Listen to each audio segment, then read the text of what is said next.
ಯದಾ ಯದಾ ಹಿ ಧರ್ಮಸ್ಯ ಗ್ಲಾನಿರ್ಭವತಿ ಭಾರತ ಅಭ್ಯುತ್ಥಾನ ಅಧರ್ಮಸ್ಯ ತದಾತ್ಮಾನಂ ಸೃಜಾಮ್ಯಹಂ. Dear friends, welcome to dare to dream channel. ಈಗಾಗಲೇ ಪಾರ್ಟ್ 1ರಲ್ಲಿ ಗೀತಾಜ್ಞಾನ ಯಜ್ಞದ ಬಗ್ಗೆ ಕೆಲವು ಮಾಹಿತಿಗಳನ್ನು ಏನೇನು ಸಂದರ್ಶಕರು ಮಾತಾಡಿದ್ದಾರೆ ಅದನ್ನೆಲ್ಲ ತಾವು ಕೇಳಿದ್ದೀರಾ.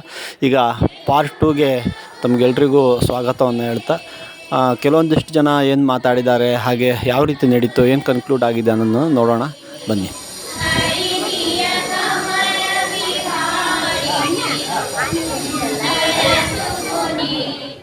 ಸರ್ ನಮಸ್ಕಾರ, ಅನಿಲ್ ಅಂತ ಡೇರ್ ಟು ಡ್ರೀಮ್ ಚಾನಲಿಂದ. ಸರ್ ತಮ್ಮ ಹೆಸರು? ಮಾಧವ ನಂದೋಡಿ. ಊರು ನಂದೋಡಿ. ಈಗ ಗೀತಾಜ್ಞಾನ ಯಜ್ಞಕ್ಕೆ ನೀವು ಅಂದರೆ ನಂದೋಡಿಯಿಂದ ಇಲ್ಲಿಗೆ ಬಂದಿರತಕ್ಕಂಥದ್ದು? ಬೆಂಗಳೂರಿನಲ್ಲಿ ಇರೋದು. ಬೆಂಗಳೂರಿನಲ್ಲಿ ಇರ್ತಕ್ಕಂಥದ್ದು. ಬೆಂಗಳೂರಿಂದ ಇಲ್ಲಿಗೆ ಬಂದಿರೋದು. ಈಗ ಇದರಲ್ಲಿ ತಮ್ಮ ಜವಾಬ್ದಾರಿ ಏನಾದರೂ? ನಾನು ಗೀತಾಜ್ಞಾನ ಯಜ್ಞದ ಗೀತಾ ಜಿಜ್ಞಾಸು ವಿಭಾಗದ ಸಂಚಾಲಕನಾಗಿದ್ದೇನೆ. ಭಗವದ್ಗೀತೆಯ ಬಗ್ಗೆ ಯಾವುದಾದರೂ ಪ್ರಶ್ನೋತ್ತರಗಳಿದ್ದರೆ ನನ್ನನ್ನು ಸಂಪರ್ಕ ಮಾಡಿದರೆ ಅದರಲ್ಲಿ ಈಗ ತರಬೇತುದಾರರಾಗಿ ಕೂಡ ಕಾರ್ಯನಿರ್ವಹಿಸ್ತಕ್ಕಂಥದ್ದು ಇದರಲ್ಲಿ ಮಾಡಿದ್ರ? ಇದು ನಮ್ಮ ಗೀತಾಜ್ಞಾನ ಯಜ್ಞದಲ್ಲಿ ಬೆಳಗ್ಗೆ ಸತ್ಸಂಗ ಹಾಗೂ ಅದರಲ್ಲಿ ಸತ್ಸಂಗದಲ್ಲಿ ಪ್ರತಿ ದಿವಸ ಗೀತಾಪಾರಾಯಣ ಮತ್ತು ಭಜನೆ ಹಾಗೂ ವಿವಿಧ ರೀತಿಯ ಕಾರ್ಯಕ್ರಮಗಳಿದ್ದು, ಅದರ ಜೊತೆಯಲ್ಲಿ ಪ್ರಧಾನ ಗುರುಗಳಾದ ಸುಬ್ರಾಯ ನಂದೋಡಿಯವರು ಬೆಳಗ್ಗೆ 6:05 6:35 ಗೀತೆಯ ಬಗ್ಗೆ ಪಾರಾಯಣ ಮತ್ತು ಪ್ರವಚನವನ್ನು ಮಾಡ್ತಾರೆ. ಇದು ಒಂದು ಆವರ್ತನಕ್ಕೆ 100 ದಿನಗಳು. ಒಂದು ಆವರ್ತನಕ್ಕೆ 100 ದಿನಗಳಲ್ಲಿ 18 ಅಧ್ಯಾಯಗಳನ್ನು ಸಂಪೂರ್ಣವಾಗಿ ಪ್ರವಚನವನ್ನು ಮಾಡಿ ಮುಗಿಸ್ತಾರೆ. ಇದನ್ನು ನೀವು ಭಗವದ್ಗೀತೆಯಿಂದ ತೆಗೆದು ಸಂಪೂರ್ಣವಾಗಿ 100 ದಿನದ ಯಜ್ಞಕ್ಕೆ ಸೇರಿಕೊಂಡಾಗ ನಿಮ್ಮ ಜೀವನ ಸಂಪೂರ್ಣ ಬದಲಾವಣೆ ಆಗೋದಕ್ಕೆ ಸಾಧ್ಯ. ಯಾಕೆ ಅಂತಂದರೆ ಭಗವದ್ಗೀತೆ ಎನ್ನುವುದು ಜೀವನದ ಶೈಲಿ, ಜೀವನ ಹೇಗೆ ಮಾಡಬೇಕು ಅಂದರೆ ಇದೊಂದು ಜೀವನಕ್ಕೊಂದು ಕೈಪಿಡಿ. ಆ ಜೀವನದ ಕೈಪಿಡಿಯನ್ನು ನೀವು ಒಂದು ಮಿಷನರಿಯನ್ನು ತಗೊಂಡಾಗ, ಯಂತ್ರೋಪಕರಣಗಳನ್ನು ತಗೊಂಡಾಗ ಹೇಗೆ ಅದನ್ನು ಉಪಯೋಗಿಸಬೇಕು ಎನ್ನುವ ರೀತಿಯಲ್ಲಿ ಈ ಮಾನವ ಜನ್ಮಕ್ಕೆ ನಾವು ಒಂದು ಮಣ್ಣಿನ ಮುದ್ದೆಯಾಗಿ ಬಂದರೆ ಇದನ್ನು ಯಾವ ರೀತಿಯಲ್ಲಿ ಅತ್ಯುತ್ತಮವಾಗಿ ಜೀವನವನ್ನು ಮಾಡಿ ಮತ್ತು ಒಂದು ಸಮಾಜಕ್ಕೂ ಹಾಗೂ ಒಂದು ರಾಷ್ಟ್ರಕ್ಕೂ ಉತ್ತಮ ಪ್ರಜೆಯಾಗಿ ಅತ್ಯುತ್ತಮ ಜೀವನ ನಡೆಸ್ಬೋದು ಅನ್ನೋದನ್ನು ಭಗವದ್ಗೀತಾ ಮೂಲಕ ನಾವು ತಿಳಿತೀವಿ. ಯದಾ ಯದಾ ಹಿ ಧರ್ಮಸ್ಯ ಗ್ಲಾನಿರ್ಭವತಿ ಭಾರತ ಅಭ್ಯುತ್ಥಾನ ಅಧರ್ಮಸ್ಯ ತದಾತ್ಮಾನಂ ಸೃಜಾಮ್ಯಹಂ. ಪರಿತ್ರಾಣಾಯ ಸಾಧೂನಾಂ ವಿನಾಶಾಯ ಚ ದುಷ್ಕೃತಾಂ ಧರ್ಮ ಸಂಸ್ಥಾಪನಾರ್ಥಾಯ ಸಂಭವಾಮಿ ಯುಗೇ ಯುಗೆ. ಹೀಗೆ ಧರ್ಮದ ಅಧರ್ಮ ಅಂದರೆ ಯಾವಾಗ ಒಬ್ಬರು ಹಿಂಸಿಸುವುದು ಅಥವಾ ದಬ್ಬಾಳಿಕೆ ಮಾಡುವುದು ಅಂಥ ಸಂದರ್ಭಗಳು ಬಂದಾಗ ದೇವರು ಮಾನವ ರೂಪಿಯಾಗಿರ್ಬೋದು, ಯಾವುದೇ ರೂಪಿಯಾಗಿ ಆದರೂ ಬಂದು ಸಮಾಜವನ್ನು ತಿದ್ದುತ್ತಾನೆ ಅನ್ನೋದಕ್ಕೆ ಇದೊಂದು ಭಗವದ್ಗೀತೆಯ ಮುಖ್ಯವಾದ ಅಂಶ. ಮತ್ತು ಭಗವದ್ಗೀತೆಯ ಮೂಲಕ ಧರ್ಮ ಸಂಸ್ಥಾಪನೆ ಆಗಬೇಕು, ಅದರ ಮೂಲಕ ಪ್ರಜಾರಾಜ್ಯ ಉತ್ತಮವಾಗಿ ಬೆಳೆಯಬೇಕು ಅನ್ನೋದೇ ನಮ್ಮೆಲ್ಲರ ಸರಿ. ಓಂ ಶ್ರೀ ಪರಮಾತ್ಮನೇ ನಮಃ. ಶ್ರೀಮದ್ ಭಗವದ್ಗೀತಾ ಅಥ ಪ್ರಥಮೋಧ್ಯಾಯಃ.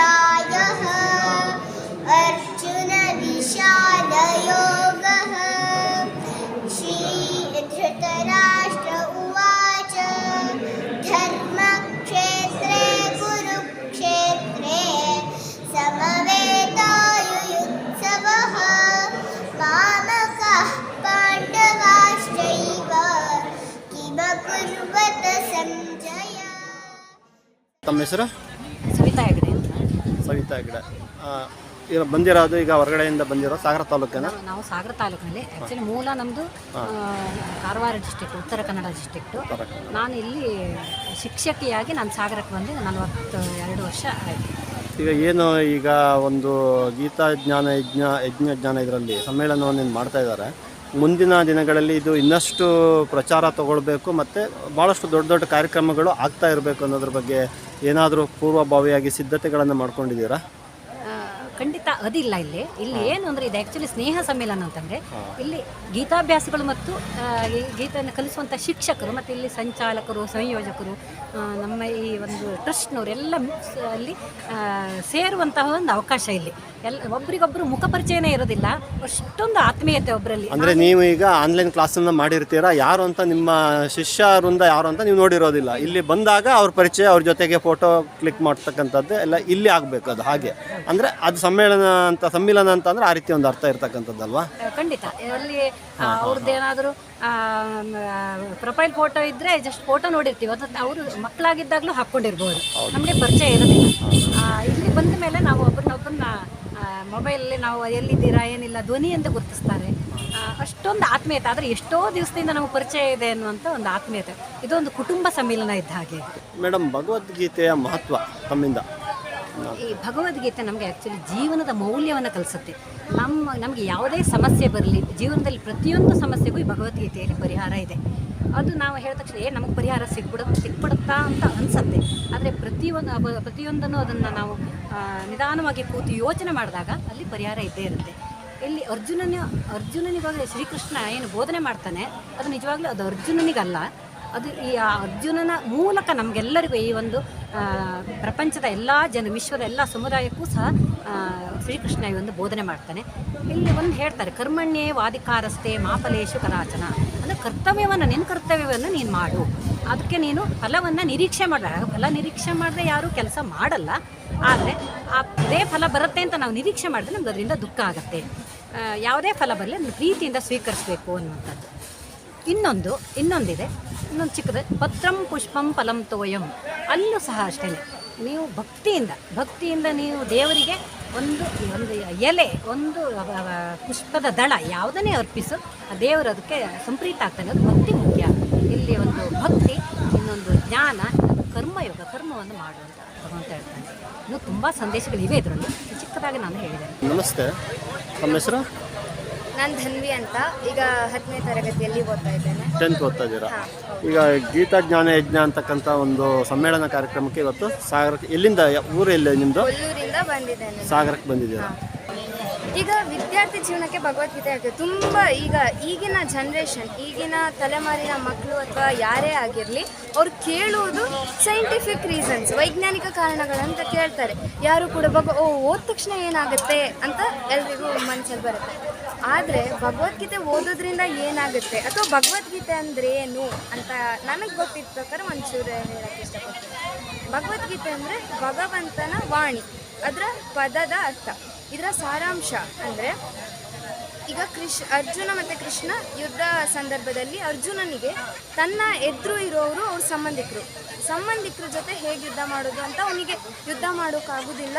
ಅವನು ನಾನು ಯುದ್ಧ ಮಾಡಲ್ಲ, ಈ ಯುದ್ಧ ಮಾಡಿದ ತಕ್ಷಣ ನನಗೆ ರಾಜ್ಯ ಸಿಕ್ಕತ್ತೆ, ಹಾಗೆ ನಾನು ಅವರಿಗೆ ಮೋಸ ಮಾಡ್ತಿದ್ದೆ, ನನ್ನ ಸಂಬಂಧಿಕರಿಗೇ ನಾನು ಬೇಜಾರು ಮಾಡಿ ನನಗೆ ಪಡೆಯೋದೇನಿದೆ, ನಾನು ಭಿಕ್ಷೆ ಬೇಡಿಯಾದರೂ ತಿಂತೀನಿ ಅಂತ ಹೇಳ್ತಾನೆ ಅರ್ಜುನ. ಆಗ ಕೃಷ್ಣ ಅಂದರೆ ಭಗವಂತ, ಯಾವುದು ಸರಿ ಯಾವುದು ತಪ್ಪು, ಯಾಕೆ ಯುದ್ಧ ಮಾಡಬೇಕು, ನಾವು ಯಾಕೆ ಬದುಕಬೇಕು, ನಮ್ಮ ಮನುಷ್ಯನ ಜೀವನ ಅಥವಾ ಮನುಷ್ಯನಾಗಿ ಹುಟ್ಟಿರುವ ಕಾರಣ ಅಂತ ತುಂಬ ಸವಿವರವಾಗಿ ಭಗವಂತ ಕೃಷ್ಣ ಅರ್ಜುನನಿಗೆ ಹೇಳುವಂಥದ್ದು ಭಗವದ್ಗೀತೆ. ನಮಸ್ಕಾರ, ಡೇರ್ ಟು ಡ್ರೀಮ್ ಚಾನಲಿಂದ. ಮೇಡಮ್, ತಮ್ಮ ಹೆಸರು? ಶ್ರೀದೇವಿ ಹೆಗ್ಡೆ ಸಿದ್ದಾಪುರ ಅಂತ. ನಾನು ಕಾಕಾತ್ ಕಾಲೇಜು ಹೆಗ್ಗೋಡು ಅಲ್ಲಿ ಓದ್ತಾ ಇದ್ದೀನಿ, ಸೆಕೆಂಡ್ ವೀಕ್ ಓದ್ತಾ ಇದ್ದೀನಿ. ನಾನೊಬ್ಬ ವಿದ್ಯಾರ್ಥಿನಿ. ಈಗ ಏನು ಇವತ್ತು ಸಾಗರ ತಾಲೂಕಲ್ಲಿ ಒಂದು ಕಾರ್ಯಕ್ರಮ ನಡೀತಾ ಇದೆ, ಗೀತಾ ಜ್ಞಾನ ಯಜ್ಞ ಅಂತಕ್ಕಂಥದ್ದು. ಎಲ್ಲ ಭಗವದ್ಗೀತೆಯನ್ನು ಕಲ್ತಿರ್ತಕ್ಕಂಥ ಶಿಬಿರಾರ್ಥಿಗಳು, ವಿದ್ಯಾರ್ಥಿಗಳು ಬೇರೆ ಬೇರೆ ಭಾಗದಿಂದ ಬಂದು ಇಲ್ಲಿ ಇವತ್ತು ಸಾಮೂಹಿಕವಾಗಿ ಭಗವದ್ಗೀತೆಯ ಒಂದು ಪಠಣವನ್ನು ಮಾಡ್ತಾ ಇದ್ದಾರೆ, ಶ್ಲೋಕಗಳನ್ನು ಹೇಳ್ತಾ ಇದ್ದಾರೆ. ಸೊ 18 ಶ್ಲೋಕದ ಜೊತೆಗೆ ಭಾಳಷ್ಟು ಜನ ಇಲ್ಲಿ ಬಂದಿದ್ದಾರೆ ಅಂತಕ್ಕಂಥದ್ದು ಭಾಳ ಒಂದು ಒಳ್ಳೆಯ ಕಾರ್ಯಕ್ರಮ. ಸೊ ಈ ಭಗವದ್ಗೀತೆ ಕಲಿಯೋದ್ರ ಬಗ್ಗೆ ಇದು ಹೆಚ್ಚು ಪ್ರಚಾರ ಆಗ್ತಕ್ಕಂಥದ್ದು, ಮತ್ತು ಯುವ ಜನತೆ ಈ ಭಗವದ್ಗೀತೆಯನ್ನು ಎಷ್ಟರ ಮಟ್ಟಿಗೆ ಕಲಿತಾ ಇದ್ದಾರೆ ಮತ್ತು ಅವರಿಗೆ ಇದರ ಪ್ರಾಮುಖ್ಯತೆ ಎಷ್ಟು ಅನ್ನೋದ್ರ ಬಗ್ಗೆ ಹೇಳ್ತೀರಾ? ಹೌದು, ಯುವ ಜನತೆಗೆ ಇದ್ರ ಬಗ್ಗೆ ತುಂಬ ಪ್ರಚಾರ ಮಾಡಲೇಬೇಕಾಗಿದೆ ನಾವು. ಅಂದರೆ ಇವಾಗ ಹೆಂಗಾಗಿದೆ ಅಂತ ಮಾಡ್ರನೈಸ್ ಜಗತ್ತು, ಈ ಮಾಡ್ರನೈಸ್ ಜಗತ್ತಲ್ಲಿ ಬರೀ ಏನು ಮಾಡ್ರನ್ ಥಿಂಗು, ನಮ್ಮಂಥ ಯುವಕರಿಗೆ ಏನು ಮಾಡ್ರನ್ ಆಗಿರುತ್ತೆ, ಏನು ಹೊಸದಾಗಿರುತ್ತೆ, ಆದರೆ ನಮಗಿನ್ನೂ ಗೊತ್ತಿಲ್ಲ. ಇದು ನಮಗೆ ಒಂದು ಹೊಸದಾಗಿರೋ ವಿಷಯ ಅನ್ನೋದು ನಮಗಿನ್ನೂ ಗೊತ್ತಿಲ್ಲ. ಅಂದರೆ ಇದರಲ್ಲಿ ಏನಿರುತ್ತೆ, ಅಂದರೆ ಎಲ್ಲ ಫುಲ್ ಸೈಂಟಿಫಿಕ್ ಆಗಿ ಲಾಜಿಕಲಿ ಈಗ ಏನಾದರೂ ನಾವು ದೊಡ್ಡವರೇ ಈಗ ಮನೇಲಿ ಯಾರೋ ಒಬ್ಬರು ಏನೋ ಅಂದರು ಅಂತ ಇಟ್ಕೊಳ್ಳಿ, ಇಲ್ಲ ಈ ಶ್ಲೋಕ ಓದು ಆ ಥರ ಓದಿ ಅಂದಾಗ ನಾವೇನು ಹೇಳ್ತೀವಿ, ಇದರಲ್ಲಿ ಏನಾಗುತ್ತೆ ಅಂತ ನಾವು ಕೇಳ್ತೀವಿ.